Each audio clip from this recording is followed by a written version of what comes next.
Hey everybody, it's Jason Blah here, and today I want to chat with you guys a little bit about, something that does need to be said when it comes to what you're seeing with longevity, body fat, and some of this stuff with certain countries, like we point out the stuff with the Okinawans. And what people do need to remember, it's not always even the specific foods always that people are eating. It's the simple fact that obesity itself, gaining body fat, is a health problem. It is a longevity problem. And generally speaking, it is just very difficult to gain fat if your diet is moderately low in fat and high in whole food carbohydrates, particularly if you're getting a decent amount of protein. Okay, and any way you break it down, this is the reality. Okay, and when I say that, people say, "Well, I can get around that." Yeah, but you have to actually try. Meaning, it's actually fairly difficult. In other words, if I were to tell you, look, eat a very high carbohydrate diet as your dominant calorie source, but you don't get to get it from table sugar. Okay? You have to actually eat mostly whole food carbohydrates. And I don't care what type they are. Completely irrelevant. I don't care if it's sweet potatoes, brown rice, or watermelon. I don't care. You could rotate through them. If you are not adding significant fat sources to that, and particularly if any of the fat that you eat, it tends to be polyunsaturated, which is harder to store, you're going to struggle to gain body fat. Literally, the only way people get fat doing that or gaining it is by force feeding. Now, for anyone chimes in and says, "But Jason, there have been points where your body fat was higher." Yeah, but was I eating that way, or was I eating a high-fat diet? Ooh. I am actually, so people who want to smack talk me, okay, I literally proved my own point. If you use me as an example, you have to admit that I'm right. See, because I know what I ate anytime I bulked and gained body fat. Do you really think it was brown rice and tofu or brown rice and chicken breast? I mean, does anybody actually think that that's the case? Or let's say when I was at the highest body weight, you guys have seen me, on YouTube, and when I had my squat the highest and I was doing a vertical type diet. Does everyone remember that my primary carbohydrate during that was white rice? Okay.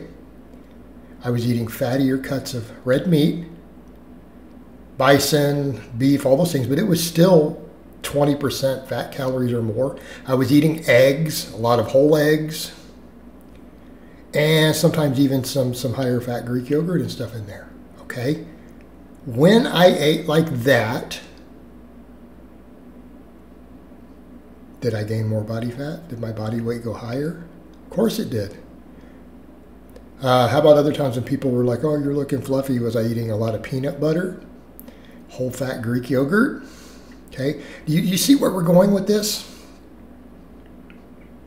My diet was moderately high in fat and had a lot of saturated fat at every single point where this occurred. So before people chime in and say, "Oh, well, how are you going to give us advice when you've had higher body fat?" Because I literally proved the point. You are supporting my argument if you use me as an example. So congratulations, you just proved me right. Thank you. Now, that being said, when did last year everyone was like, "Oh, you're looking a lot leaner"? When I was lean bulking on very, very low fat, when watermelon and bananas were my primary carbohydrates and my largest calorie source, when I was eating lean proteins, you mean that time period where that was at most 10% of my calories for months on end? You mean that time period and everyone's like, "Man, you're starting to look a lot leaner"? You guys see the point there? Okay. I perfectly exemplify this. So let's come over and talk about the practicality of this. If you're not eating much fat, it's hard to gain fat. Why? Because we don't store carbohydrates as body fat in humans, for one. Number two, fat has a higher calorie density, and it's the macronutrient we store most easily as body fat. Again, this is not opinion. As I've said many times, it's been studied even in the metabolic ward with carbon isotope testing. The fat in your body comes from 99% fat that you ate throughout your life. Approximately 1% of it comes from carbohydrates. Approximately 0% from dietary protein. So do you see the point here? Okay. So if we're eating primarily the majority of our calories from a food source that we as a species will not readily store as fat, and if we do, it will not be under our skin. It will be near organs. It will not be subcutaneous fat. Again, not my opinion. This is what the metabolic ward has found. Your or my opinion is irrelevant.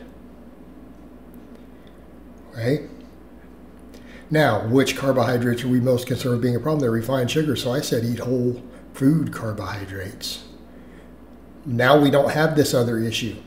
Because again, all carbohydrates are not necessarily equal, just like all fats are not equal, all proteins are not equal. All right, if fat is lower, total calorie intake is lower also. Harder to get into a surplus. If you're eating all whole foods, fiber is higher, food volume is higher per calorie again, versus if you're eating a bunch of table sugar. So now we're over to the point of where very little of what we eat can our body even store as fat.